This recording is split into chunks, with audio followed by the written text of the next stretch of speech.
prosecution outlined how accounting practices did not. What kind of likeness is that? If they were great artists, they'll be in a museum. Evidence today may signal at least one. I'm fucking fodder for cartoonists now.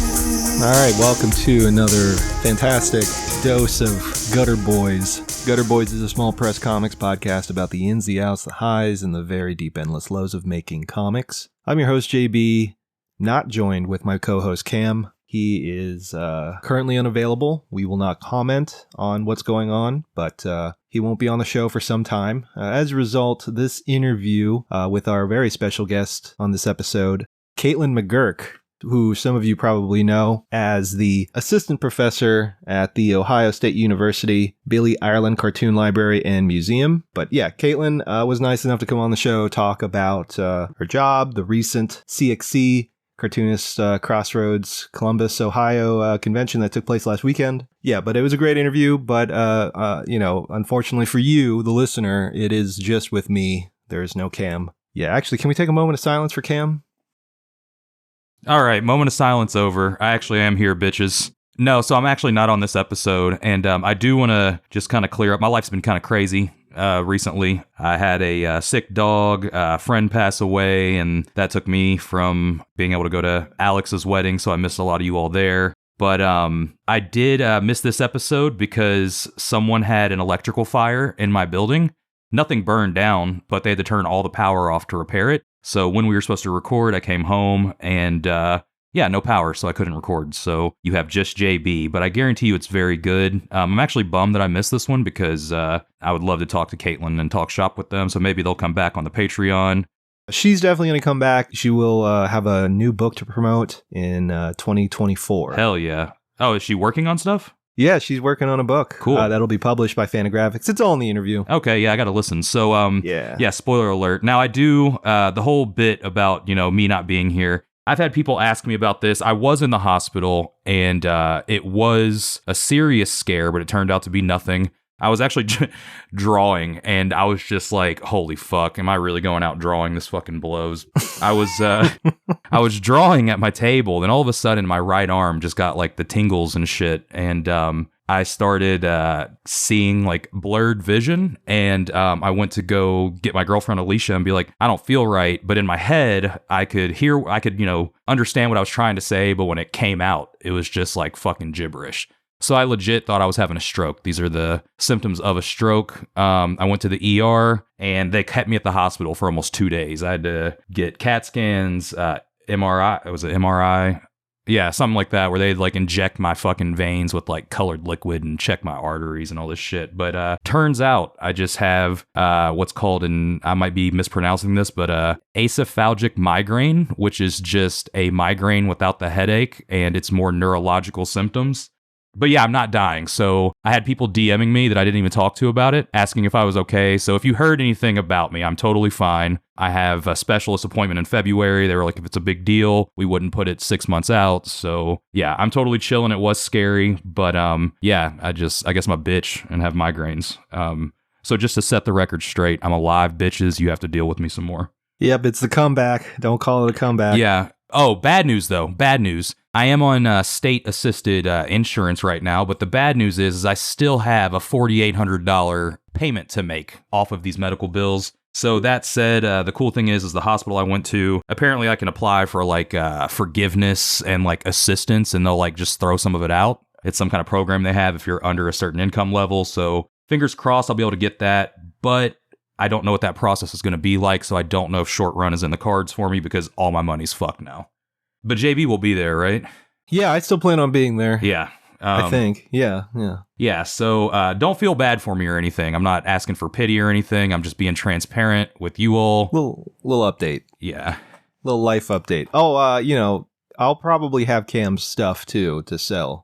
Yeah. So. And I'm going to be putting new stuff. I mean, I've been working on stuff, and honestly, this might help me pay some of those bills. But, fingers crossed, like, if I can get this shit squared away and get this, like, bill forgiveness shit that they talk about they do here, then I might still be there. But as of right now, I'm planning on not being there just because I assume this is going to be, like, a whole fucking process. So.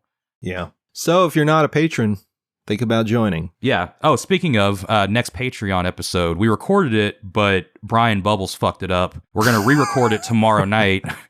It was actually a good one. It was really good. So I hope we can good. I hope we can recapture the magic. Oh, it's hard. It's so hard. Yeah. But Brian Blomerth and Brian Baines from Bubbles are going to be on the next Patreon. So we've had Brians. Yeah, the two Brians. We've had some hits lately. We had our Funny Pages review, and then next week we'll have that. So if you do want to subscribe, patreon.com/gutterboys or gutterboys.top. And you can get those bonus episodes and check out 2 years worth of bonus episodes at this point now with tons of past guests. Crazy. Yeah. So if you're bored and you want to binge something, throw us some money. Yeah, and there's some quiet little some of those episodes go a little hard. Yeah, and both Akira Yoshida episodes are on there too. That's right. Yep. Friend of the show, Eric Bedore, is on one episode where we barely talk about comics, but it's very funny. It's a very funny episode. And then we talked with the guy Fuzzfang. What's Nick Farrell? Yeah, shout out to Nick, the guy who did the Toys That Made Us on Netflix. So yeah, fantastic editor, really good dude. So if you're a toy head, I guess it's worth listening. Yeah, for that. And we plan on doing more, I guess, guest interviews and more shit like that. So yeah, kick us some money and get some content while you're at it. Yes, sir. Yes, sir. So yeah, we have some shout outs, some much delayed, owed shout outs. So we did post all of our shout outs, but we're only going to do half of them on this episode and the other half on the next episode. If you want to send us stuff, DM us at GutterboysPod on Instagram, or me personally on Instagram at Cam Del Rosario. I do know that a few of you have hit me up. To be honest, I've got those messages and I will be responding to them. I've just been putting them off because it's been a little hectic here, but everything seems to be kind of chilling out. So I will be responding to you all so you can get your books to us, and we look forward to reading those. All right, so yeah, first on the list here, we have Curse of Brick from David Craig. Looks like this is a self-published comic. Yeah, it's self-published. He's from Mursky's old crew, the Read More Comics crew. Ah, okay. Yeah, and just more brick adventures, a lot of sight gags, wordless comics. He did win a Doug Wright Award, I believe. I could be wrong on the award, but he won some kind of award for this comic. It's definitely worth checking out. I love it. I think it's one of the smartest comics going consistently, personally, just because it really, when you do a wordless comic, it's either going to suck ass or it's going to be, good, and he just kind of goes above and beyond with it. And I really like the adventures that Brick gets into. And to be honest, like, it doesn't, on the surface, it doesn't seem like anything that would be up my alley. It's just some of the smartest comics going. That's all I can really say. Highest praise for Dave Craig. And I know what you mean. Yeah, if somebody handed me this book, I would not think of Cam immediately. Yeah, well, and I mean, like, it looks like it's aimed for young adults, and it probably is, but it's definitely it's clever. It's well done. Yes.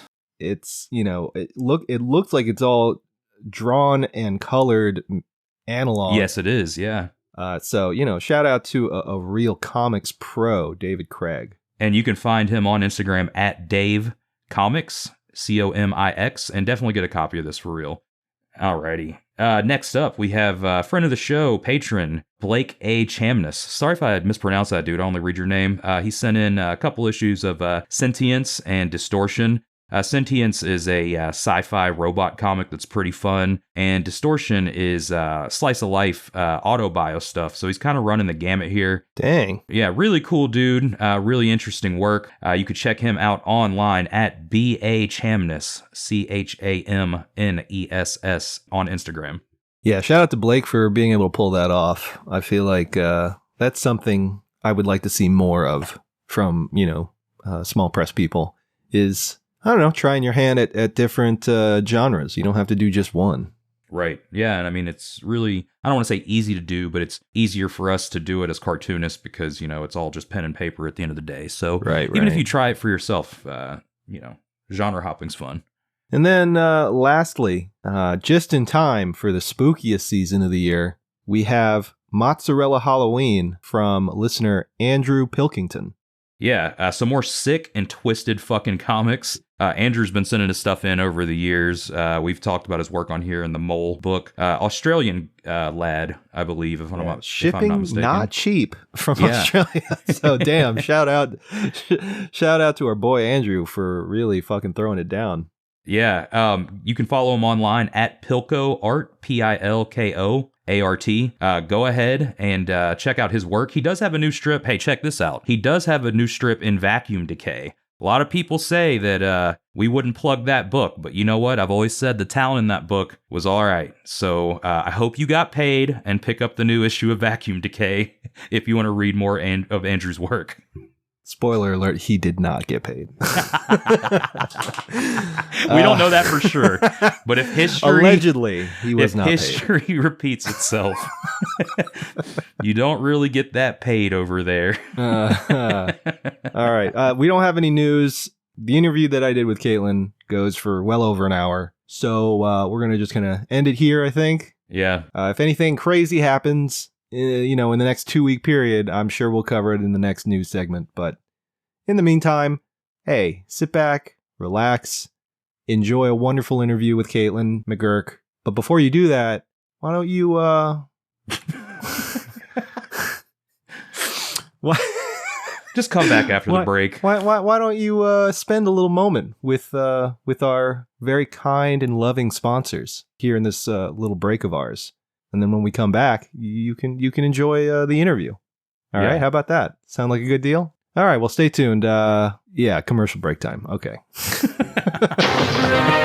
We'll be right back. Meow.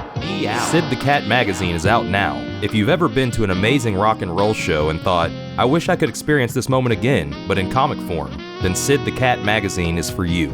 Fiercely independent show promoters Sid the Cat have joined forces with comics journalist Andrew Greenstone to bring you an ongoing publication that documents the SoCal indie rock scene. This stunning 52-page full-color magazine features comics, articles, photos, and illustrations from a rotating cast of local illustrators and writers. It's a celebration of Sid's artists and venues and supports those keeping the bleeding edge of the indie music scene alive. Our first issue covers musical artists Big Thief, Illuminati Hotties, Mike Kroll, Fucked Up, Finn Lilly, Katie Kirby, Kate LeBon, Cursive, Christian Lee Hudson, No Win, and so many more. If you are a fan of comics, indie music, zines, rock reports, or community by the way of culture, order a copy now at sidthecat.com/Sid-Zine. Again, that's sidthecat.com/Sid-Zine.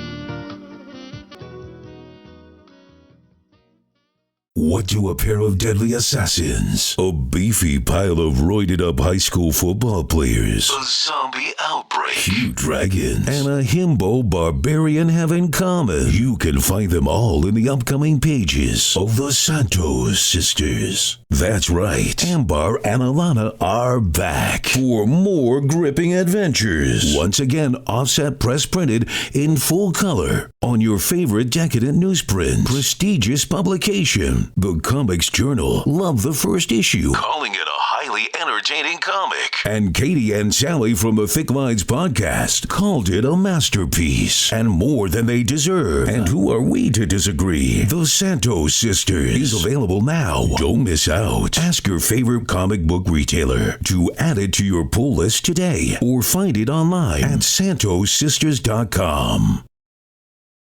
Rust Belt Review is a quarterly comics lit magazine featuring serialized and short-form comics from some of the most exciting cartoonists in the small press scene today. Volume 1 features work from Gutter alums M.S. Harkness, Audra Stang, and Caleb Orecchio, along with work by Andrew Greenstone, Sean Knickerbocker, and Juan Jose Fernandez. You can order your copy of Rust Belt Review today by going to rustbeltreview.org. Enter in promo code GUTTER to receive $2 off your order. Again, that website is rustbeltreview.org, promo code GUTTER.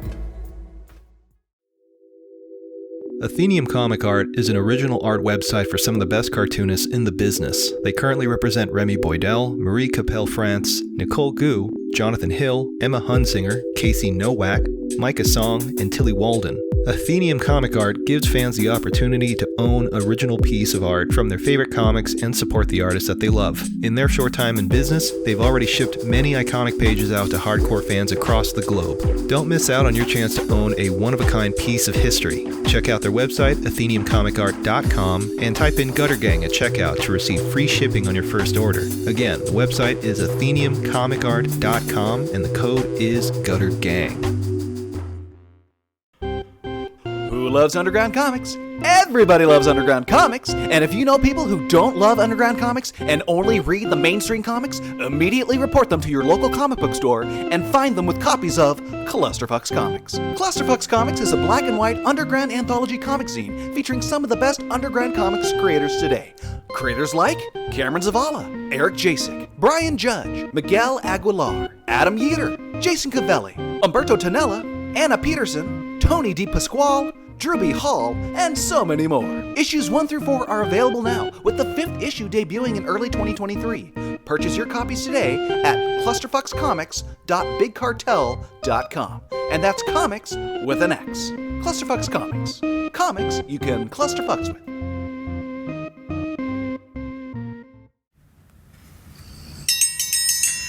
Morning, Gary.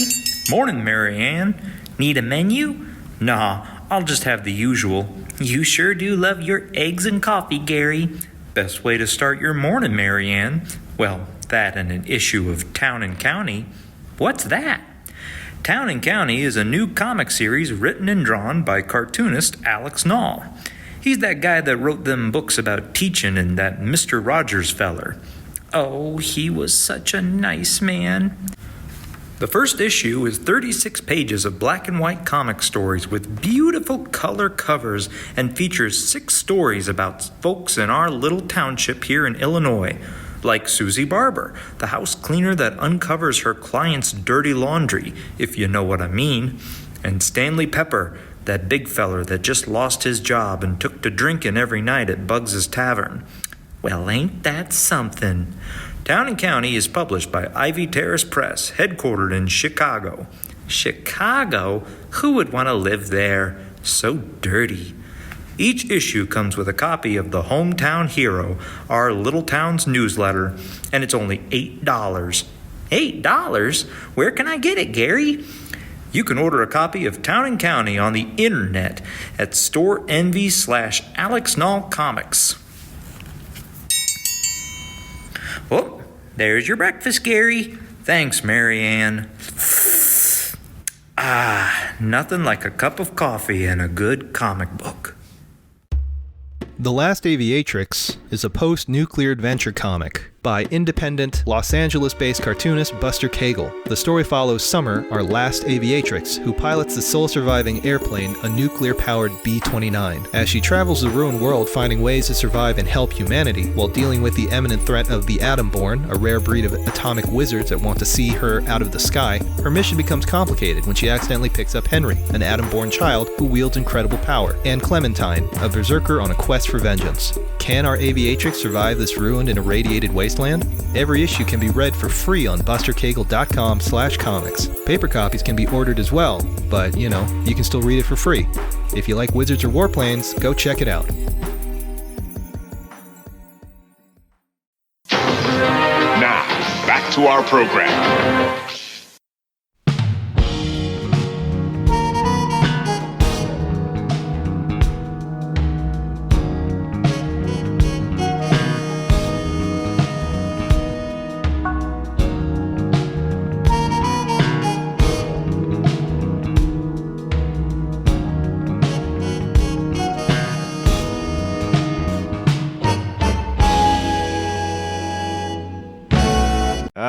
Okay. Now we're back from the break. Okay.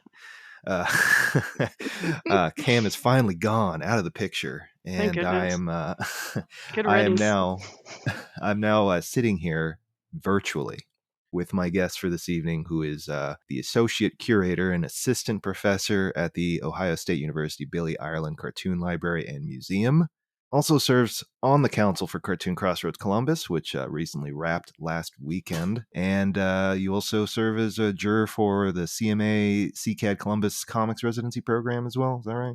Yeah, that's changed a bit. But yes, all of those things. Okay. All right. Yeah, Caitlin McGurk. Glad to have you on the show. What's up, Caitlin? Hi, thanks for having me. And I actually just got an awesome upgrade to my title, which I'll tell you now is Curator of Comics and Cartoon Art and Associate Professor. Oh, so basically, I got tenure and things changed. Awesome. So now I've got this fancy new title. Congrats. Thank you. That's a big deal. Wait, so when did you get tenure? When did this happen? I got tenure last summer. And, okay, so I'm a little behind the times. Okay. Oh, that's okay. That's okay. The title change just went through. So. Gotcha. Okay. Yeah. So, well, we're going to talk a bit about what you do, because that's kind of an important thing to talk about, I'd imagine, if we're having you on the show. Great. But before we get in all that, let's quickly touch on CXC, which, as I mentioned, wrapped last weekend.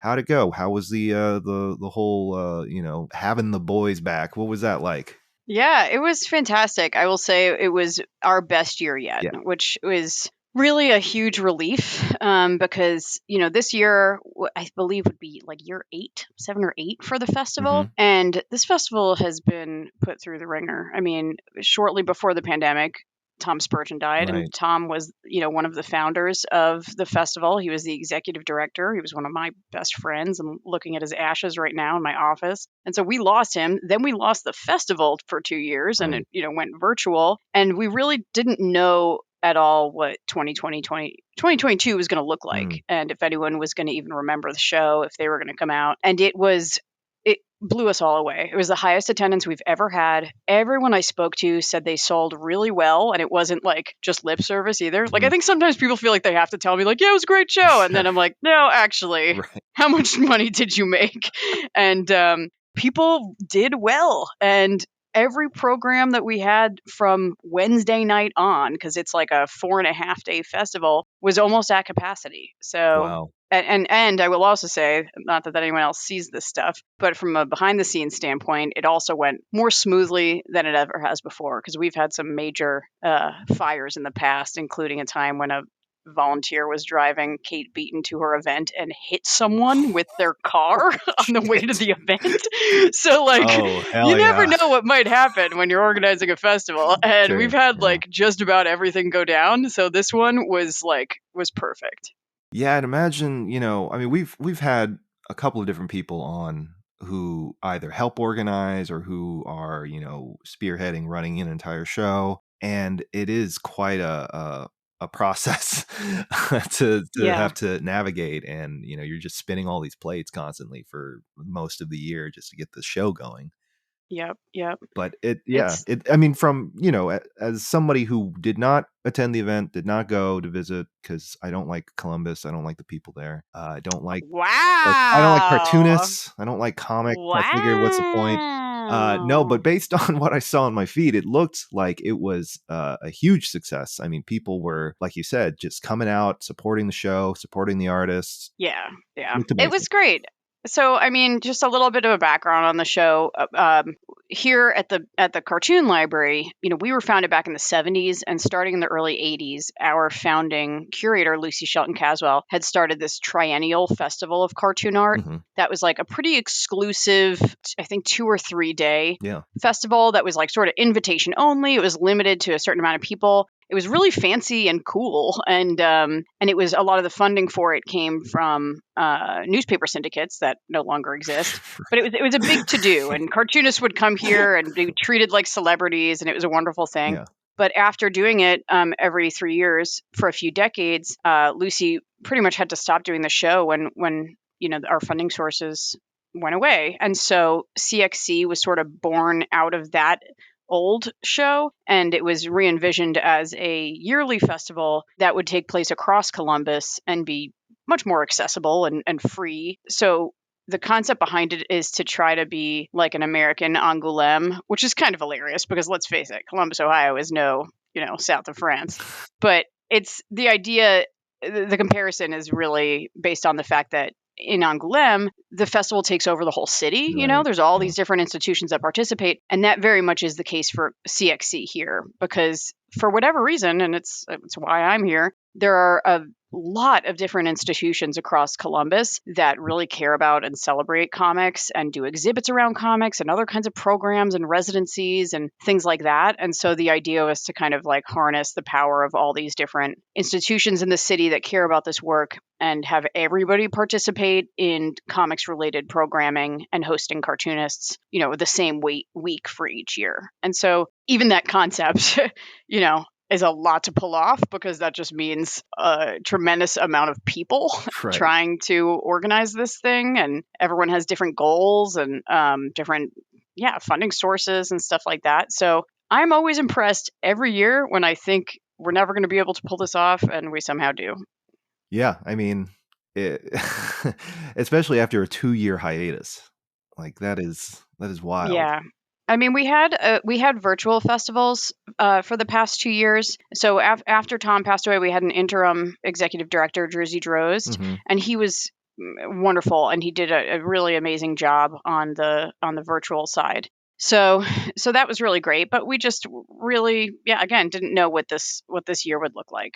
We were able to honor Tom, and quite a few of us had a good cry together at the reception where we gave out the Tom Spurgeon Award for the first time, which is an award that goes to someone who works in the industry and has made a profound change and effect on the world of comics, but is not a comics maker. I see. Okay, interesting. So this year that went to Frederick Schott, who is pretty much like the preeminent manga scholar and translator in the U.S. Okay. Yeah. And just a lot of fun was had. I mean, at the festival itself, like the expo part on Saturday and Sunday, we had over 6,000 people come through, which is great. Yeah.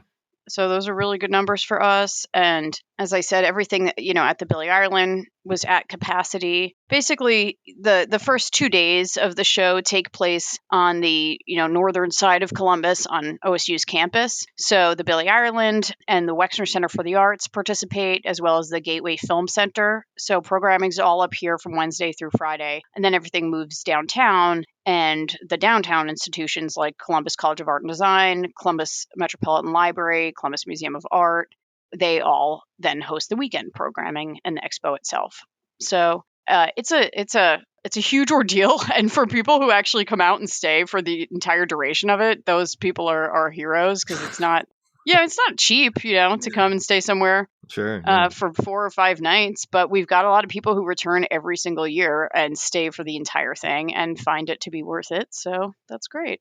And, like the people that are staying for that entire time, right? Is that mostly like academics, cartoonists, like just, ballpark? What do you think?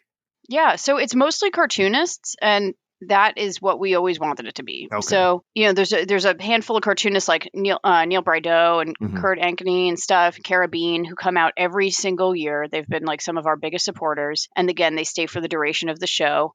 To give you a little bit of a background of like some of the structure of how it's set up, like our Wednesday night kickoff event is always something animation related at the Gateway Film Center, which is up here on campus. This year it was a animation scholar doing a screening of Rubber Hose animation. So like all that awesome like early Fleischer Brothers stuff. Yeah. And it was fantastic, and it was completely packed. And then the next 2 days, Thursday and Friday, are all at the Billy Ireland, except for some evening program at the Wexner Center. And the concept behind the Thursday and Friday programs are these like talk and teach sessions. And this is something that, Spurgeon had kind of envisioned, which was after going to so many shows for so long, we've all talked to cartoonists and heard frustration sometimes about the fact that, they're stuck behind an expo table all day and they don't get to actually participate in or learn from any of the programs, in panels and workshops that are going on simultaneously at most traditional comic shows. Right. And so the Thursday and Friday were really meant to sort of be like professional development days for cartoonists. I see. So all day Thursday and all day Friday, we've got essentially workshops. We call them talk and teach programs here at the Billy Ireland, where it could be someone talking about how to get foreign rights for your books, and someone talking about, someone doing a workshop on lettering. So it's the idea of it is that it's like cartoonists and comics professionals teaching other cartoonists and comics professionals, which is just, I think, really fantastic and rare. Yeah. So those are limited to, 50 to 60 people, and every single one of them, fills up. We had Curator Wilberg here for one of them this weekend, this festival, where she was teaching cartoonists like the best stretches. Like she's a massage therapist, and so she was teaching like how to take care of your body as a cartoonist, and stretches you can do at your desk and things like that. So the people who come to those, I think, are people who just feel really dedicated to that and want to be able to learn more and immerse themselves more in the community. So they tend to be those first 2 days are actually like my favorite days of the show, because it's like a little bit more low key, right? And again, it's like a Skillshare type thing, not just the fanfare of the expo part. Right, and you're surrounded by cartoon professionals and cartoonists and comic people the entire time. Yeah, the whole time. I mean, we've got, we have a really large community here, which I think and I have an inkling, yeah. Yeah, and with the Columbus College of Art and Design that has a comics major, there's even more, interest from just students there. And part of the programming for CXC this year was that we also combined forces with AAEC, which is the American Association of Editorial Cartoonists. Oh. So they held their annual festival combined with CXC. Mhm. So in addition to all the CXC folks, there were also 100 political cartoonists here. And so, one of the things that I think is really great about the festival, and not everyone seems to get this, and I'm just like, I don't know, expand your horizons a little. Like people think of, just an indie comics show and indie comics people, or mainstream comic shows and mainstream comics people. The concept from the start of Cartoon Crossroads Columbus was for it to be like all formats of this work. So, if you go to a panel, you can have a political cartoonist on it with a webcomics artist, with a, American manga cartoonist, or a, comic strip creator, a graphic novelist. So it's everybody, which feels really nice, and also animation. Right. Which is, it's weird because there is such a close-knit relationship between early animation and early comics. Yeah. But it's not really something that's discussed that much outside of maybe certain academic circles. Yeah, definitely. I mean, most of the people or a lot of the guys who were working in the earliest comics pages, like McKay, then went on to become, the fathers of animation. Mm-hmm. And a lot of cartoonists kind of switched back and forth between those formats throughout their careers. And we just kind of want to highlight all of it and get everyone in the same place. Sure. I will say, like, the only thing, not the only thing, the thing that we do the least of, I guess, would be mainstream comics. And that's not for lack of wanting to. Like, we just tend to only have like maybe 2 mainstream comic artist guests, right, as opposed to tons of them, like most, bigger conventions. Mm-hmm. And we really don't frown upon cosplay, but we don't encourage it. And we curate the show, I think, fairly rigorously to make sure that it's not turning into like a merchandise show, right. Yeah. So, yeah. Yeah, that's a thin line to walk. I feel there's a lot of shows that try to reel that in, and then others that you're just like, we don't care, whatever. Just like, you got like a 30-foot tower of just prints. Sure, that's fine. Yeah, we'll do that. Yeah, no, not for us. Yeah, I mean, we're trying really hard to make sure that remains the case. And even like publishing houses will only take a few and specific ones. We don't want half the show to be, giant corner lots of publishers. We mostly want it to be independent creators. Right. It's not an industry expo. It's supposed to be a show about the comics. Exactly. Yeah. And the concept from the start has been celebrating creators and, providing resources for creators. There was one year I remember where any cartoonist who was coming, if they wanted to, could have free headshots taken with the professional photographers we had.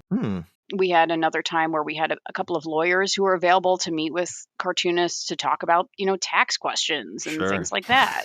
And accountants, I mean, and estate planning. And so, it can be that, or it can be someone doing a workshop that's about how to use some particular, like, Clip Studio or something. So it really runs the gamut. But I obviously I'm biased, but I feel like it's a very special show. It's very different than every other convention, and you should really come to it. One of these days I will. I keep saying that. MS keeps trying to get me to come. I've been not big on tabling this year. That'll probably change next year. I don't know. We'll see. I might not or even just do come comics down for anymore. the fun of it. There's places to stay. There's also actually there's a handful of cartoonists I know who are trying to get folks to take over one of the hostels in Columbus, but during CXC week. Okay. And we currently have it reserved, and it could fit like 20 cartoonists who would end up paying like, I don't know, $150 total to stay there for like 5 nights. So I think, I don't know, there's options. Noted. Yeah. No, I do like Columbus. Joking aside, I do enjoy it there. Everybody's very nice, obviously. Thanks. I don't even know where you are. Well, I was in Chicago. Okay. I am not in Chicago now. I am in Ankeny, Iowa. Boy, that sure sounds cool. Shitting on Columbus. It is it is a suburb outside of Des Moines. It's like 15 minutes from downtown. Yeah. Okay. Cool. Yeah. I mean, I never thought I'd end up in Columbus, Ohio. I'm not from here. I'm not from the Midwest, but it's where I ended up because of my job. Well, this was my dream job. That's a very good segue, Caitlin. I think this is, for someone who doesn't listen to podcasts, you sure know how to segue into things for a podcast. Thank you. So, Caitlin, you mentioned you're not from Columbus. Where the fuck are you from?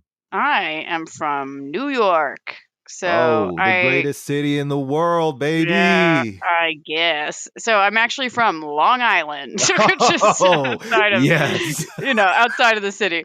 But don't let anyone fool you. Queens and Brooklyn are both physically on Long Island. So it's just the island that they are on. Right. But I'm from more of the suburbs on Long Island, and that's where I grew up. Jerry Seinfeld is from. Yes, Okay. exactly. Yeah. I'm actually from the exact town where Rosie O'Donnell is from. Oh. That's our claim to fame. Okay. Rosie O'Donnell and Bob Costas. Very nice. Good company to keep. Yeah. And I grew up on Long Island and, lived in New York City for a handful of years, and then spent a little time in Vermont at the Center for Cartoon Studies before coming out here for this job going on 11 years ago. Yeah. Yeah, this winter will be 11 years in Ohio. Jeez. Any regrets? Not in the slightest. None. Truly. No, it seems like you've made a nice little niche for yourself there, because I mean, who in their right mind is like, you know what, I'm going to be a cartoon librariphone. That, I don't know who. And I'm talking to them apparently. I mean, what well, you'd be surprised. I get phone calls and emails. I actually had a call this morning with someone who was like, "How do I get your job? What did you do?" No, I mean, there's so probably a line. lot. There's got to be a line, right, of people being like, "How do I get this job? I want to be a cartoon librarian." Yeah, I mean, I kind of made it up, and that's it like was 90% of academia, though. Yeah, to some degree. I mean, I just really, I did not know that this would work out the way that it has, and I feel unbelievably fortunate for it. I mean, I was a comics fan and reader my entire life, and my undergrad degree is in English and creative writing. And when I decided to go to school for library science, like I was already making my own comics and zines and tabling it like Mocha and SPX with my stuff, but I first of all had zero skill, but I also just didn't really want that to be what I did. Like I like drawing just fine, but I don't have a passion for cartooning.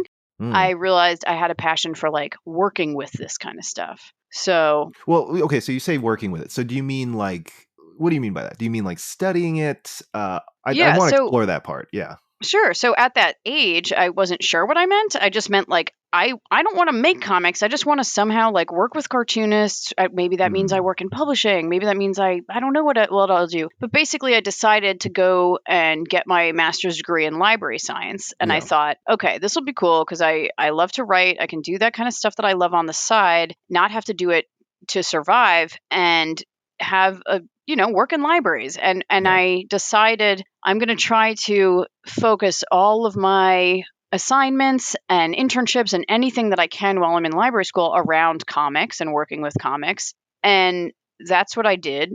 And it ended up becoming a specialty of mine that has, obviously like shaped the rest of my life. Yeah. So I realized, again, that I didn't want to be a cartoonist, but I wanted to work with this material. And so what I had thought was going to happen was I'll get a degree in library science and I'll work in a public library and maybe be able to build like a nice little graphic novel collection. That would be, and I would have been good with that if that's how it panned out. And I, pursued my passions on the side or whatever. Yeah. But instead now I work at the largest archive in the entire world for this material. So I feel extremely lucky. And basically, while I was in library school, again, I like focused every assignment I had around comics. If I was taking a class on preservation, I would focus it on the preservation of comic books. I started freelance writing at that time for Diamond Comics. One of their magazines is called Bookshelf, and it's a publication. I don't even know if it's around anymore, but it was a publication for like librarians and educators. So I started writing for them.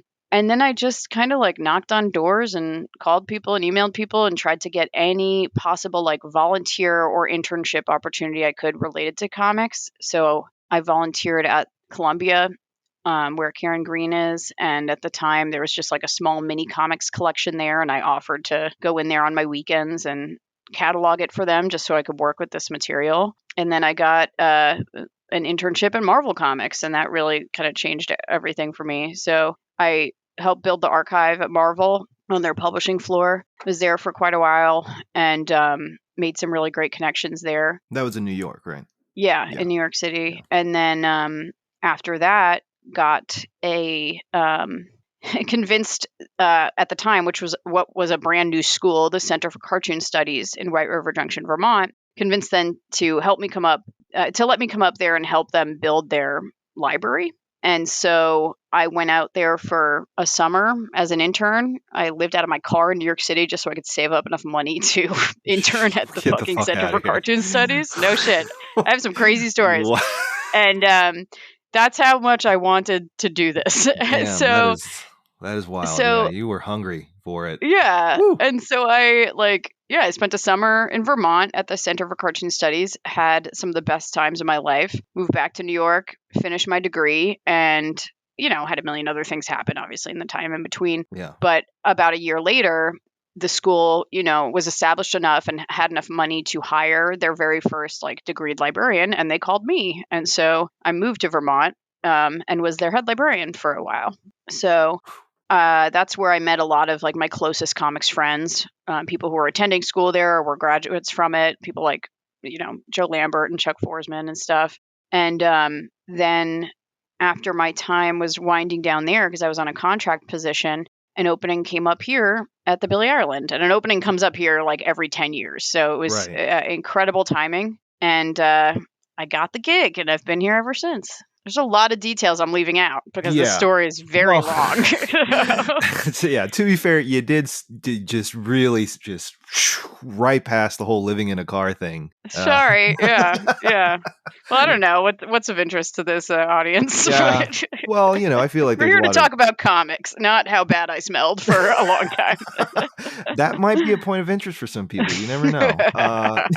We got a lot of weirdos listening to our pod. I won't yuck their yum, but I smell much better now. Sorry. All right. So now you are fully tenured. Yeah. And obviously the whole process of getting to that point involves a lot of writing, a lot of publishing, a lot of outreach, work in the community. Any highlights in that process? Anything that stands out as wow, that made this whole process kind of worth it?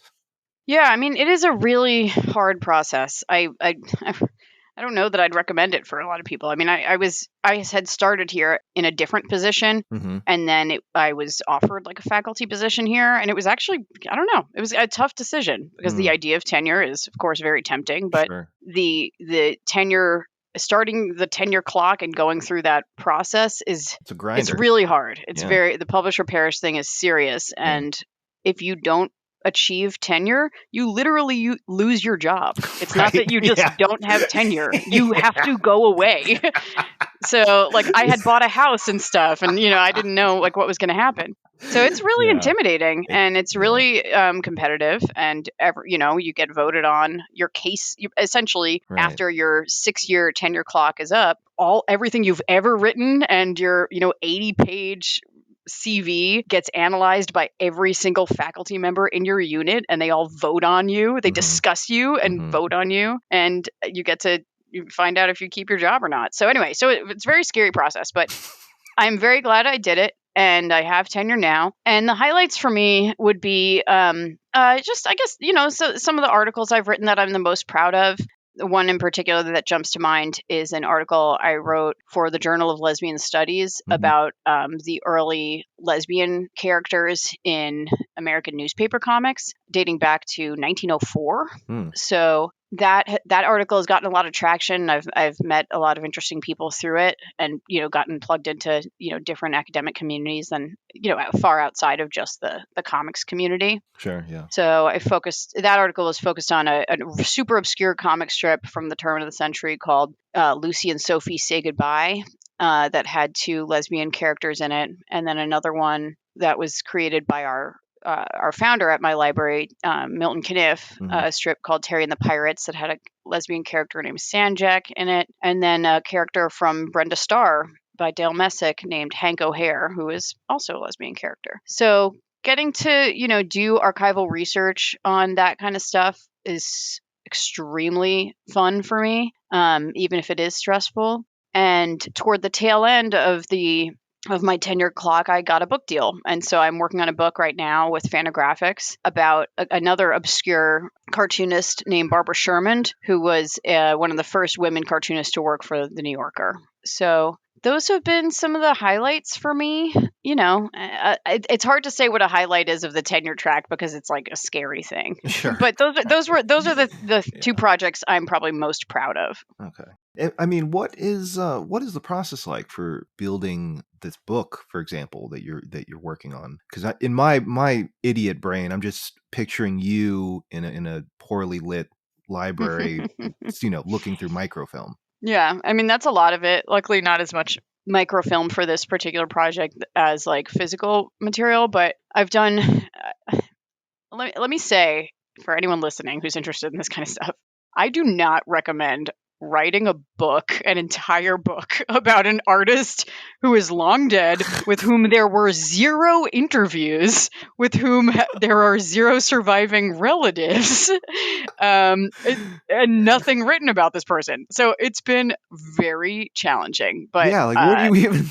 I start? love her. What do you do? And with I'm that? nuts. So, I mean, it started with an exhibit that I curated of her work a handful of years ago. Okay. And the book has kind of emerged from that. And so a lot of the research that I've done for this has been done at the New York Public Library, because the main branch, of the New York Public Library by Bryant Park has the New Yorker archive. And so I've taken a few trips out there and spent days and days just going through the archive of the New Yorker, where you can look through all the letters between, the art editors and the cartoonists and get a sense of what their personalities like and what they were getting paid and what they're, just the whole Good Lord. The whole breadth of like the experience of, being at the New Yorker in the 1920s and 30s. Yeah.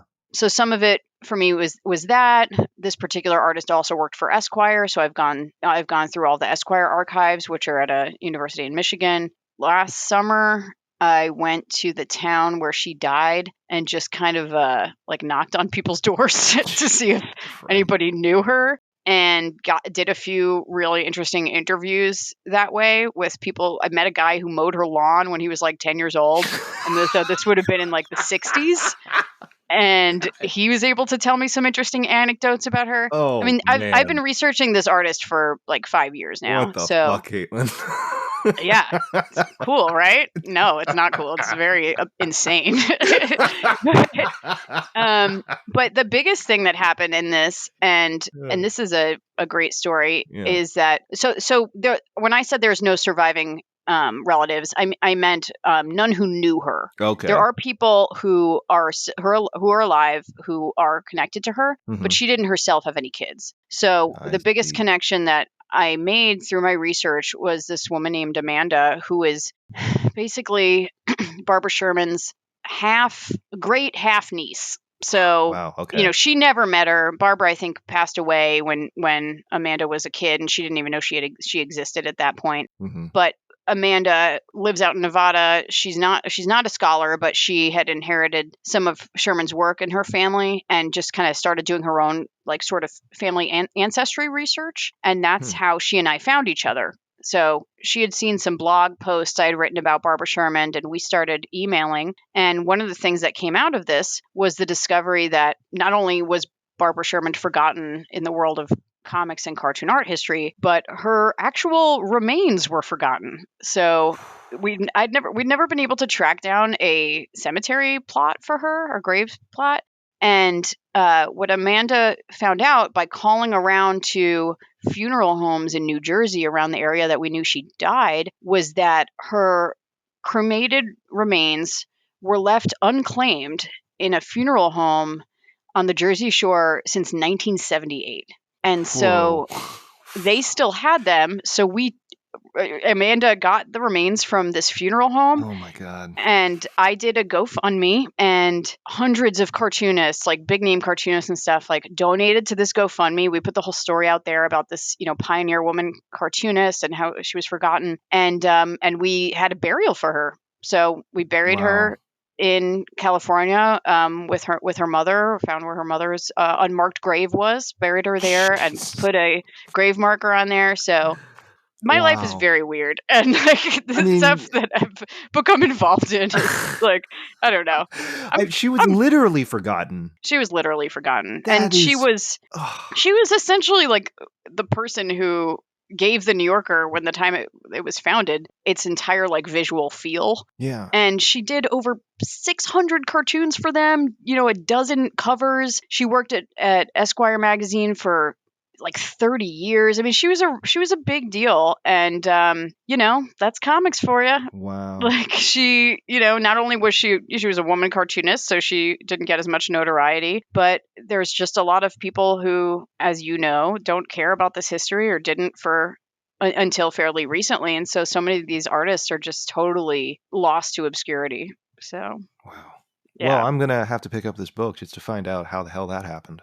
Thank you. Yeah, I'm really excited about it, and I'm very excited to be working with Fantagraphics for it. Yeah. So when is this book supposed to be released? It's going to come out in 2024. Okay. All right. So fall of 2024, and at that time, the exhibit I curated of her work is going to go back on tour too. So it'll be at a few different museums. Awesome. Wow. Okay. Well, that's amazing. Congrats on the book deal. I'm excited to check this out. Thank you. Very depressing story. Yay! But it's got a happy ending, which is, I don't know, maybe all these years later, people care, and the community came together, and anyway, yeah. Yeah. Well, she's hopefully finally at peace, right? Exactly. Wow. That is pretty crazy.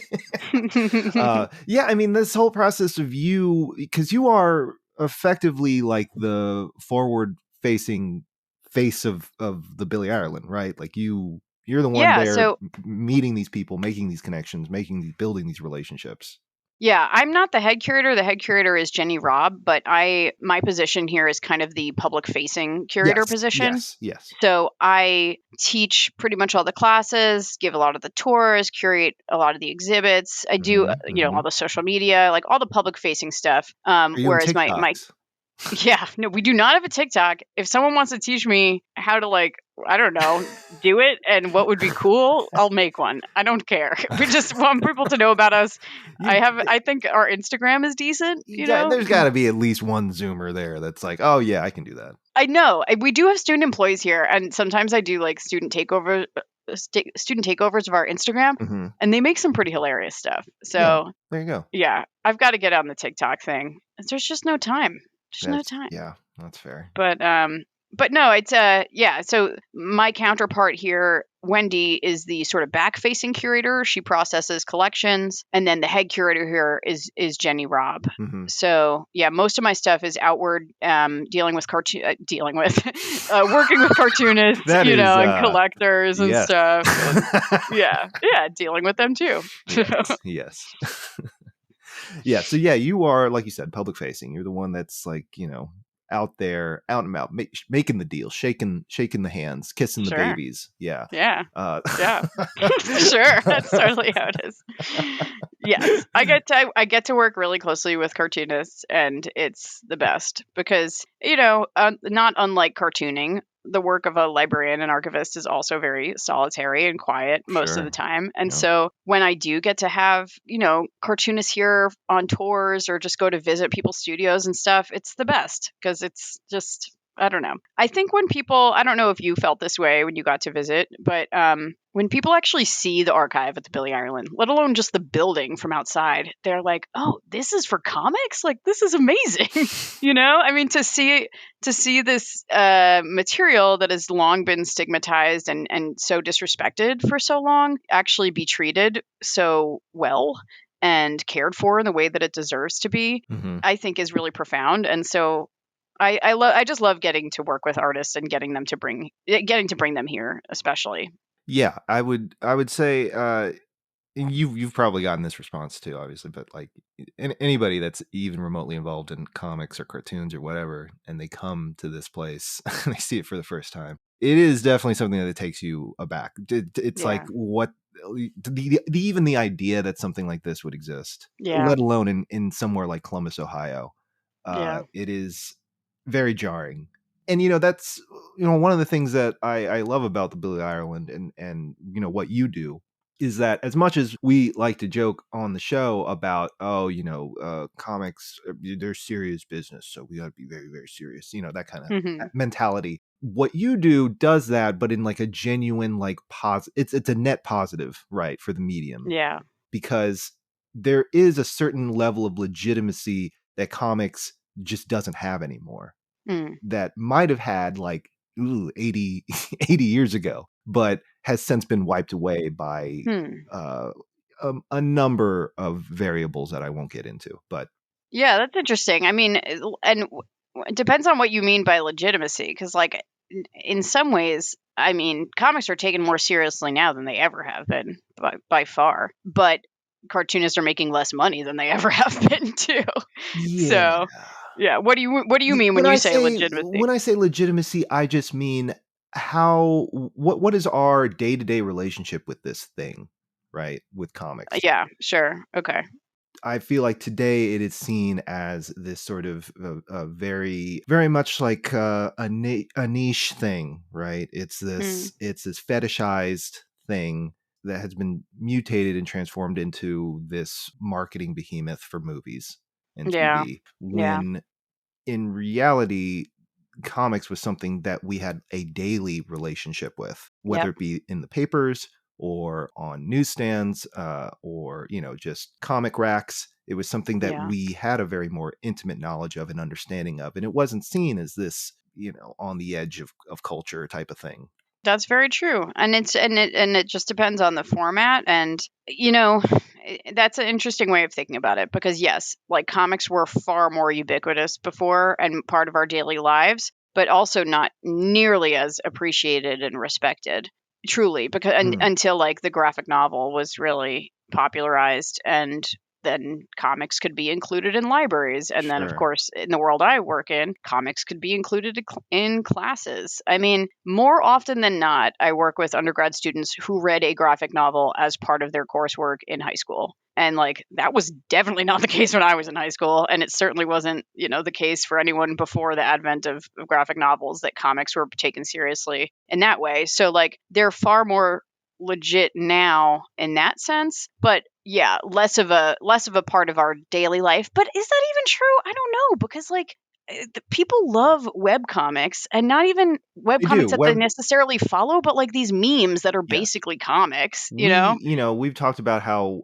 web comics have fundamentally replaced the daily strip in terms of like how we consume that particular type of media. Yeah. Because there are definitely like, people that do webtoons are very, very much invested in webcomics who have like no understanding of anything beyond that. Like they're not at all interested or have any knowledge about small press. They don't give a shit about the big two. It's just webcomics. So that is interesting to me. Yeah. Going back to the graphic novel thing, do you think because that the terminology that was developed and kind of brought us to what we now understand as a graphic novel, was that what pushed sort of the idea of taking the medium more seriously, or were there any other variables involved? Yeah, I think it was the graphic novel above all, really. Okay. I mean, but there's like the things that led to the graphic novel, you know? So I think we in the academic and library world, I guess, think of the underground comics era as like the era when comics grew up and comics were finally being used to tell personal stories and political stories. Well, not that they hadn't been political before, but they were much more like nationalistic politically before. But, you know, personal politics, things like that started in the 1960s and 70s. And then if it were not for that stuff, the types of graphic novels that we have today wouldn't exist. And so I do think it's a big part of legitimacy. Like the graphic medicine movement is huge. And, you know, there are universities now that have narrative medicine programs. And a lot of it is often focused on, you know, teaching patients how to tell their stories through visual arts and comics in particular. So I think that graphic novels are what did it above all, because it was a little bit more, I don't know, you know, it seemed just a little bit more physically substantial to people and intellectually substantial to people because it's a novel and it's, you know, a longer story. And again, like it's hard to understate how important it is that this physical format meant you could sell it in regular bookstores and sell it and put it in libraries. Like there's no like overstating how important that was, because comic book shops were the only places that had comic books before. When graphic novels were invented, now regular bookstores can have this stuff, and it's integrated more with, you know, the rest of mainstream publications. And again, the same with libraries. You couldn't go to a library and check out a comic book, but you could now go to a library and check out a graphic novel. So like for those reasons, it definitely like permeated this other more sophisticated world of reading. Right. So I bought my comics, like anything that wasn't a back issue, I bought from 7-Eleven. Nice. Oh, I'm so glad your 7-Eleven had like spinner racks. And this is something that I've talked with, you know, there's like a certain demographic of people that have been comic readers. Like if you were born at this date onward, then you understand this. It's like we had access to comics in a way that we just don't see anymore. Yep. Where you could go to a brick and mortar store, a corner store like 7-Eleven, chain stores like that. They would just have racks full of comics. And so, you know, kids like me who are not really, I guess, acclimated to the quote unquote comic shop culture. Yeah. Which at that age, just, I didn't understand it. I didn't want to understand it. It seemed very bizarre. And how do I put this? White, like, super white, just real sketchy. I couldn't put my finger on it at the time, but there was something very, very unsettling about it. Oh, totally. So the fact that you could go in and at the same place you buy Slim Jim and you know, a Slurpee, you could also buy you know, the next issue of X-Men or whatever.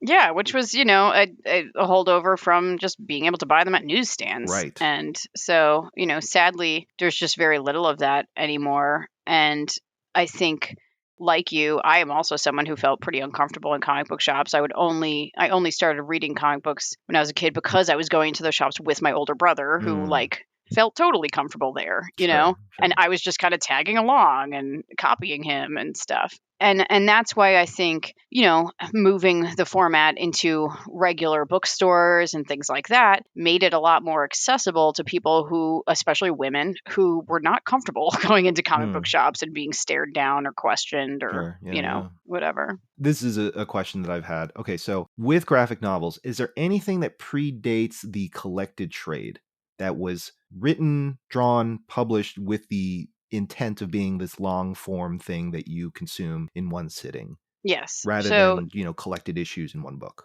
Yeah, there's a huge history of wordless books and other like long form publications that would really be the precursors to comics. I mean, to graphic novels. You know, people think of people think Will Eisner like invented graphic novels, and he popularized it by far. I mean, and no shade on Will Eisner, my gosh, but he absolutely popularized it. And if it were not for him, I don't think it would have become taken off in the format that it has. Yeah. But there's a really long history of long form graphic books that tend to specifically be wordless books. So I curated an exhibit a couple of years ago on wordless books by artists like Franz Masriel and Lynn Ward. And a lot of these were European artists, but then in the like 1920s, 30s into the 50s in the US, there were more of them who were largely working in like woodblock prints. And creating these long form, wordless graphic stories that are really like the precursors to graphic novels. And one of the cool things about them is that it was a really like, I don't know, egalitarian format. And a lot of the stories were anti-capitalist stories. They were stories about like labor movements and stuff. And the point of them being wordless was so that they could be disseminated to and consumed by people who were illiterate or people who, came from different cultures. And so like those are the real like, early graphic novels. Okay. There's even like Milt Gross, who's like better known as a comic strip artist for like Nietzsche Baby and Count Screw Loose. He was like kind of a big slapstick comic strip artist in like mid-century, but he also had like what is definitely a graphic novel called He Done Her Wrong that came out in I think like the 1930s, and it is absolutely a graphic novel. So there's lots. How was that like disseminated and published? Like that would have been sold at bookstores. Okay. Yeah, Gotcha. just regular bookstores. Interesting. Okay. Yeah. Now, obviously, the Billy Ireland, like you said, has the largest collection in the world for comics, cartoons, etc. And you guys have quite a bit in terms of stuff from Europe. Is there anything that you guys touched on in terms of like, because I know I'm getting a little all over the place here. I know with like, for example, in Korea, I guess the development of contemporary comics was kind of stilted a bit during the 80s. Due to very, very strict censorship guidelines. Not that far removed from what the U.S. went through after the... like the Comics Code Authority? Yes. Yeah. And everything preceding that, basically. It's very similar to how things played out there. And as a result, it seems like it's only until recently that now there is a trickling out of locally made comics from Korea that are being made. And obviously Japan and their history, manga being this huge behemoth in terms of stuff that we consume now here in the US, for example, like manga is all over the place now. Is there anything in your collection? Well, I say your collection, you know what I mean. Yeah. In the Billy Ireland collection that touches on that stuff, and any research that you guys are involved with, because that is sort of my blind spot in terms of like contemporary comics. What's going on? Is it manga? Well, not just manga, but just also Korea's comic, I guess, microcosm and what's going on there. I mean, so I'll say that our focus really is American comics and cartoon art. Like that from day one was in our, mission statement that that's what we were going to collect. But then starting in the 80s, because we were founded in 1977. Right. And then starting in the mid 80s, there was a Japanese studies librarian who started here at OSU who started collecting manga before it was even being imported to the US or translated into English. And she grew this collection that has now become part of the Billy Ireland collection that is the largest collection of manga outside of Japan. And so we have that here. So next to our American, English language work, there's then our massive manga collection. And then next to that, the smaller from that would be our bande dessinée collection. And then things like manhwa, is that how you say it? And comics from other countries, we have way smaller amounts of. So I don't know that we're capturing any contemporary Korean comics. It's not something that we have anyone here who's like actively soliciting or purchasing because of the subject specialty, required and not knowing where to look. So that's the thing. Is like the couple of curators here, we all sort of have different subject specialty areas within comics. And we do tend to rely largely on donations from people, but that's something that we should have. And, now I'm going to look into this because I didn't know that there was a sudden influx of or outflux of material from Korea. That's really exciting. From what my reading is of the situation, it seems like it's a pretty slow trickle. Okay. And a lot of it is obviously heavily influenced by manga because it is, the closest thing they have access to there. Yeah. And it's propagated so largely across the world now. So, yeah. I mean, but I'm trying to think of the article. I do zero prep when I do these interviews, if you can tell. Oh, cool. Yeah, it's pretty great, right? No, actually, I did do some prep for you. To be fair, to be fair to myself, you looked up my name. I looked up your name. I saw that you are a person. You do, in fact, reside in Columbus. No, there was a really, really interesting article sort of about the history of comics in Korea and how there was this huge explosion up to the 80s when the censorship crackdown took place. And then it basically took it back years, decades. Yeah. As a result of that. So now they're only now recently kind of coming back from that. So I don't know, just something I figured I would bring up because it's something that I know very little about, but wish I knew more about, and something I thought you'd probably be interested in. Yeah, I should know. I really should know more about it, and I always feel very ignorant especially when I'm working with like Caitlin, young. Cancel me, please cancel me. I'm ready. I'll get you a shirt that says "Please cancel me." That should be your next shirt. That would be cool. Maybe like an UWU like a logo? long sleeve tee. Yeah. Okay. With the UWU something on it. Oh, there you go. So I work with a lot of students and they know everything about manga and I know nothing about manga. I did not. I'm someone who didn't grow up reading manga and anime. I mean, I think I'm slightly too old for that to have been like a huge, huge part of my upbringing. Mm-hmm. But though I guess some friends of mine were maybe watching Evangelion. You were too busy hanging out in the Empire State Building, eating pizza like a real New Yorker. Yeah. I just I miss I missed the huge surge of that, and I'm learning all the time about it. It just is such a massive part of the world of comics that I sometimes don't even know where to start. I mean, this is kind of cool. Like I'm actually going to be going to Japan for the very first time in 2 months with a bunch of cartoonists. Yes, I heard about this. I think Emma told me about this. Yeah, and I'm going to learn all about manga and anime because it's with the Columbus College of Art and Design. They're doing a field trip for their students in the narrative practice major and their animation major. And so there's about 50 of us going. I was invited as a chaperone, and we're specifically going to manga museums and studios and anime museums and studios, and then some other cultural stuff. But it's just a bunch of comics folks going, and we opened it up to anyone who wanted to join. So Eric Reynolds from Fantagraphics and his whole family are coming with us, and so we're going to all be spending Christmas together in Japan with a bunch of comics people. Wow. But I feel a little again, just kind of ignorant going into it because I know so little about it, but I'm excited to learn more. It was just, there's only so much that any single comics librarian can. Well, to your credit, you did literally rediscover a bunch of people that were forgotten. I try to focus there. Yeah, right. Thank you. Everyone, I mean, there's enough, you know what? There's enough fans of manga out there. Manga's not hurting without my... Yeah, that is true. Now I'm creating this guy in my mind, like a Long Island mangaka guy. I want to meet that guy now. Well, okay, so I feel like I've taken up way too much of your time, so we're going to go right into questions here. Okay. Oh, there's questions? Yes, of course. We always have listener questions. Cool. Okay. Oh, actually, real quick, I do know you got to meet, who was it? George Gately? Was it George Gately? George Gately is long dead. I met Peter Gallagher. Peter Gallagher. Okay, thank you. Yeah. Yes. Oh my God, best guy ever. Really. Can I talk about that? Do you have a minute?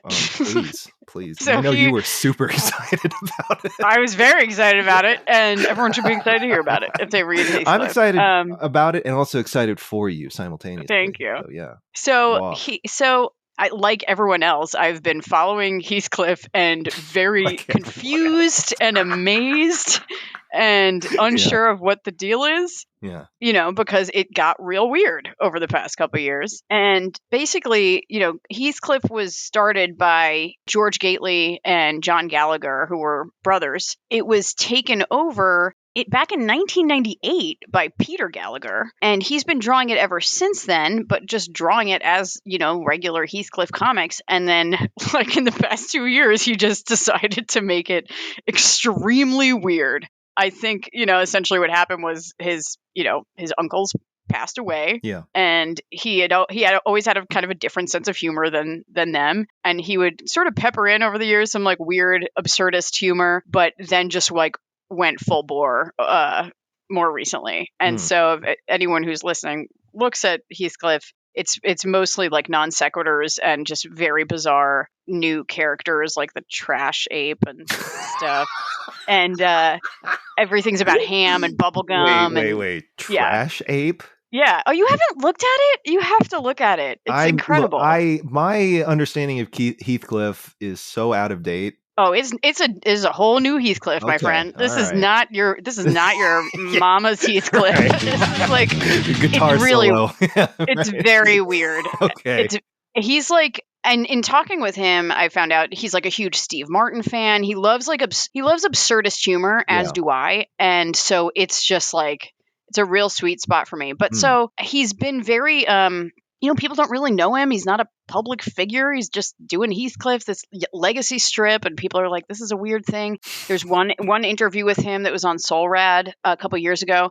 But we decided I decided that he should be our guest at the Billy Ireland for this year for CXC, because people are there's been this new cult interest in it. Yeah. Ever since he made it weird. And so we invited him out, and I was honestly really not sure what to expect. I thought either this guy, maybe he's so fucking weird and awkward, and this isn't he's gonna make as little of sense as a person as the strip does. But he was totally amazing, and he's totally in on the joke. Okay. And he loves how confused people are by it. He's hyper intelligent, fun, funny guy. So it wasn't meeting Gallagher. Yeah. What was that? It said it wasn't like meeting Gallagher. It was a pretty well-adjusted guy. Yes, a better Gallagher. Yeah. Yeah. A well-adjusted Gallagher who, again, is in on the joke. He was telling all of his panels and stuff were completely packed, and people were excited to meet him. And he was talking about how people try to analyze the comic, what does this mean? And is this a reference to such and such? And he's I just like drawing ham helmets. I think it's funny. That's it. So he really enjoys the fact that people have read so much into these very dumb jokes. That rocks so much. I just like meat helmets. Yeah. Okay. All right. Now that tangent's over, let's get to questions. Sorry. No. I'm glad we got to touch on that, because that was something in my notes. I was we got to talk about that. Okay.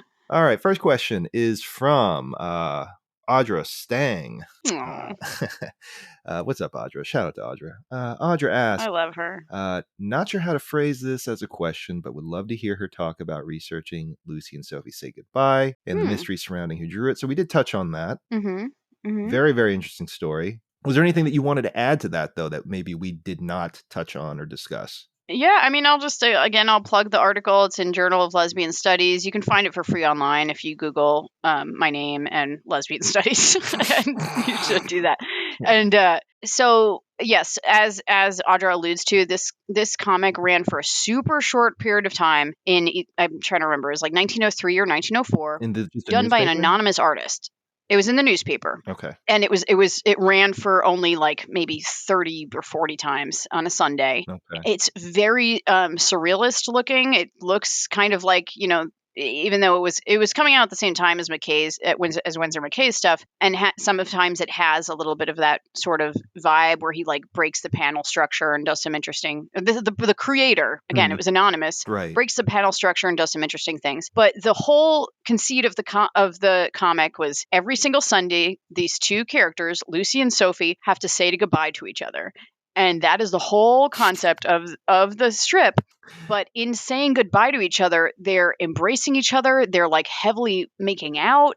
They're like talking about how much they're going to miss each other. It's super strange. And a lot of turn of the century comics were very strange, but this one's really very unique, beautifully drawn, and again was unsigned. So it was never known who did this. I'm not the first person to have found this comic. It appeared in one of the Peter Maresca Sunday Press books about like obscure early comics. But I did attempt to identify the creator, and I can't say definitively this is absolutely who the person is, but after doing a good amount of research, I'm pretty confident that I discovered the author. And so in order to do that, I basically did like side-by-side comparisons of it with a couple of other comic strips by this person, looked at who was working in the area at the time. And once I started digging into this particular artist's like personal life, it became more and more evident to me that that was probably who it was. So anyway, that's the story there. And yeah, you're like a CSI investigator. Look at you go. Thanks. Yeah, about things that no one cares about. Except for Audra. Love you, girl. Next question off of Twitter. This friend of the show, Lucas. I still to this day cannot pronounce his Polish last name. I am sorry, Lucas.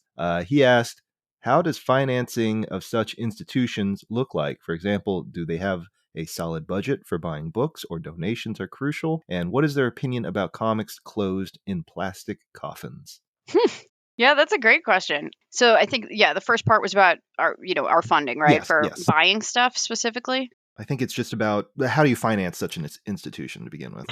Yeah. I mean, that's a tough one. It's very hard. It's a constant struggle. So we are administratively part of the Ohio State University, which is a big university. Mm-hmm. And those of us who are curators here are librarians at OSU. So, we're paid through Central OSU. But funding this actual place is done almost entirely by fundraising. So to give you an example, you visited us in our beautiful new building. We've been in here just since 2013, but we've been on campus in various different locations since 1977. And over the years, outgrow our space and have to move. Previous to being in this building, we were in like a 5,000 square feet basement space. And in 2013, we're able to expand into this 40,000 square foot space and add the museum and stuff. The cost of that move was, I want to say, $13 million. OSU gave us $1 million of that. And the rest we had to personally fundraise. Holy shit. And so what I mean when I say personally fundraise is, I mean, like, my boss and her predecessor, because a lot of this went on far before I was even here. Yeah. Making phone calls and visiting with people. And, luckily there are some really incredible philanthropists out there who care a lot about comics, like people like Jeannie Schultz. Charles Schultz's widow gave us a really substantial donation. Billy Ireland's family, and this is why we're named after him, gave us like $8 million. Places like the Hearst Foundation gave us a good chunk of money. And then a lot of it was just individual donations, from $5 to $500 and more. And that's how we were able to do this. We still rely a lot on financial donations. There's quite a few artists who have set up endowments with us. So people like Milton Caniff, who founded our library back in the 70s, set up an endowment. And I'm not going to attempt to explain on this podcast how endowments work, but it's basically money that lost on keeps on coming. Yeah. So it's fine. So that's all part of it. Sometimes there are very famous cartoonists who give us their collection and also give us a financial gift, and so that helps. But as far as like the actual purchasing stuff goes, we have a really small acquisitions budget, and we mostly use it to purchase items that are either needed for classes at OSU or needed for an exhibition we're doing, or fill a gap in our collection. Like if we, a few years ago, we realized like we don't have a single piece of original art by Steve Ditko, so we bought a few pieces. So we'll use it for stuff like that. But otherwise, we rely almost entirely on donations of collections, and we get new things on a daily basis. I mean, sometimes it's, an envelope with a few mini comics in it, and other times it is literally a semi truck containing the Marmaduke archive, things like that. So, So that's how stuff comes here. And then the other part of it was, how do we feel about slabbed comics, as I assume what they meant. Hate it. Not a fan. So I think most people, I would hope most people agree. You're not a fan of speculator markets? Come on. No, can you believe that? Can you believe that we're not a fan of a thing that you literally cannot access to read, which is the whole point of it? So no, it's very silly. I mean, people should do whatever they want, but like our whole deal here is providing access to this material. Yeah. And, it's awesome, and it's necessary for people on the, open art market to buy this stuff from each other and buy original art from artists so that people can, have a livelihood from that. Yeah. But we really like when stuff comes here because OSU is a public institution, which means that even the Billy Ireland, our archive, is fully open to the public. So anyone can come here and request anything we have and look at it in the reading room, whether it's original art or works from the 1600s or whatever.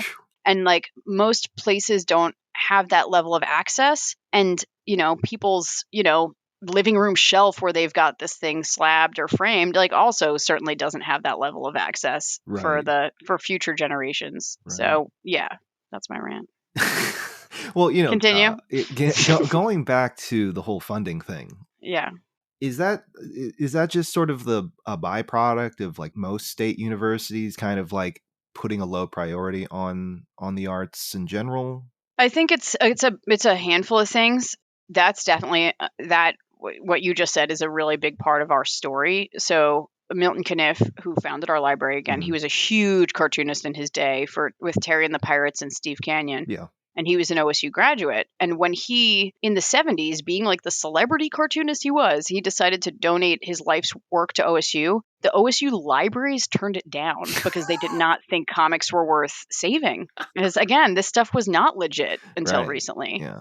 So even though he was a big deal, they were like, this isn't the kind of material that belongs in a library. But because of the connection to newspapers, because it was a newspaper comic, the journalism department accepted it. And so we were actually founded as part of the journalism department. And that's where our founding curator, Lucy Caswell, was working. And she fought tooth and nail to establish this place into what it is.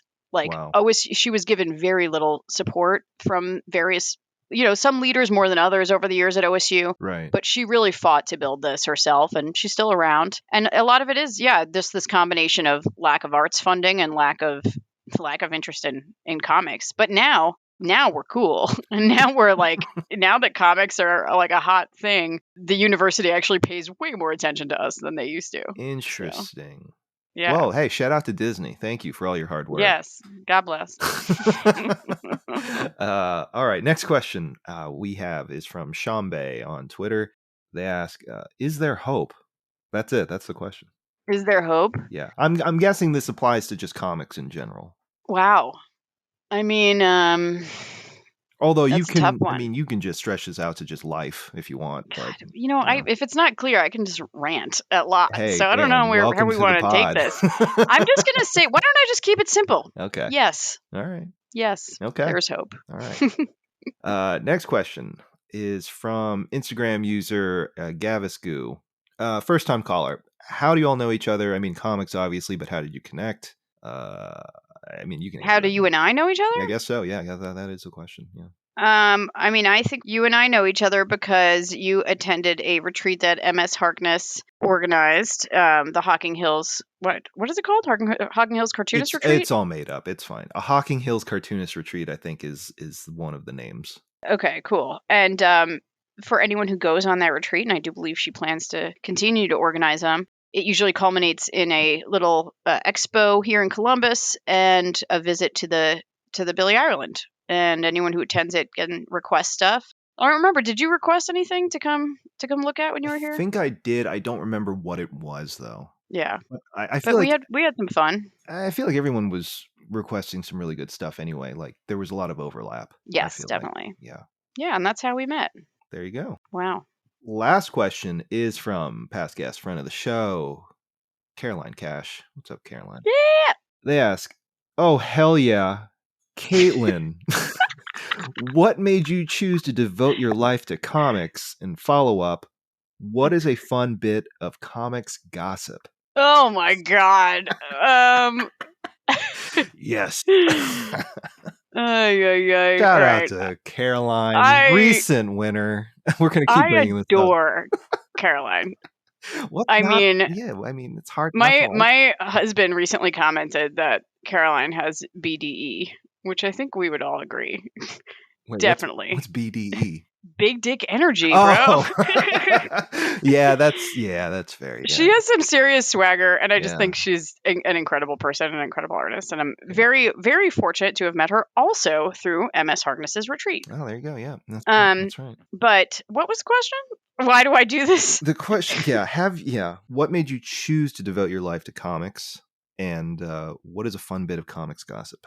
What made me choose to devote my life to comics? So, man, there are so many stories I could tell you about why. And there's some of them are really, I don't know, sad, or some of them are really interesting and uplifting. But I was always passionate about this kind of work, and I'm someone who is particularly interested in memory. And, generally, and how memory works. And I wrote my undergraduate thesis on memory and consciousness in comics because I felt that comics were the very best format that there was to portray a memory. So if you think about something that, if you remember something from your childhood. Yeah. Generally what you remember is sort of like a still image, it's like a slideshow. Like I've always felt like throughout my life, my brain was like taking pictures, like they're like still images of events that happened in my life. Yeah. And I might not remember every detail from an entire conversation I had with my mom before she died, but I remember like the distillation of something, that I took away from it. And that's essentially a comics panel, like this single image and boiled down bit of text. And there are some cartoonists who are particularly good at doing that. And so that was something that like really spoke to me early on and got me really interested in the format. But then through studying that, I found out how accessible cartoonists are and how accessible and welcoming the community is. So while I was an undergrad, I was also making my own comics and I was studying this stuff, but also going to zines, zine fests and comic shows and making some of, the greatest friends I've had in my life. I'm a big, chosen family kind of person. And, not to be all team comics or whatever, but I do think if you are like a misfit person who's maybe come from like some difficult backgrounds or doesn't have a traditional close-knit family, there are ways in which like the comics community and like the punk community really come together as a makeshift family. Yeah. So I felt that I just kind of wanted to do everything and anything that I could to be part of this and to have a role where I could actually be supporting and helping cartoonists and the people who are, creating this work that is so meaningful and profound to me. And I feel really lucky that I've been able to, and that I've met people like Carolyn and you and, again, many of my closest friends and community members through it. So that's like part of why there's bigger stuff, but I just love comics. That's fair. What would you say is like your earliest memory of comics? I was raised super Catholic. Oh, okay. And I was among the first. I was an altar server. Do you know what that is? You're a Long Islander that was super Catholic? Yeah, shocking, right? What? So I was an do you know what an altar server is? Yes. Okay. So I was an altar server. I think it was 93, 94, the first year that the Vatican allowed girls to be altar servers. It was a big, big deal. I was right there, and I was an altar server for a few years. And a lot of my memories of like zoning out in church, not enjoying being there, but enjoying negotiating at church. Yes. Yeah, I enjoyed being part of the spectacle on stage and like lighting the candles and then snuffing them out or whatever. Right. But and the other thing that really resonated with me in the church that I grew up in were the stages of the cross. And if you're not from a religious background, you might not know what this is, but these are, many churches display these. And in my church, they were displayed along the wall that you would line up in to receive communion. Right. And they're essentially individual panels that tell the story of Christ. And if you're in a long line to get communion, you read one, and then you're waiting, and then you read another one. Yeah. And it's like a little comic story. Yeah. And like that, I remember being really like fascinated by those, and that was like an early thing for me with like sequential artwork and like storytelling with words and pictures. But then beyond that, my earliest interactions with comics were Marvel comics. I was a huge like X-Men fan, and my brother actually was the bigger comics collector. I mostly collected the cards and would pretty much like I would love collecting the cards and like organizing them neatly in binders, like basically cataloging when I was 8 years old or whatever. So yeah, that's kind of the early comic stuff for me, until I again got into like more indie comics, graphic novels, and underground comics, which happened when I was like 19, 20 years old. Yeah.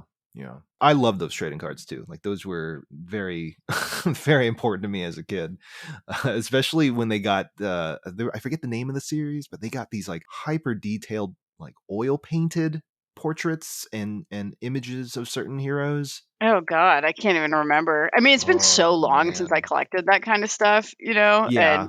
But yes, they were delightful. Yes, I would just stare at them. That was my thing. As a kid, I would just stare at those images.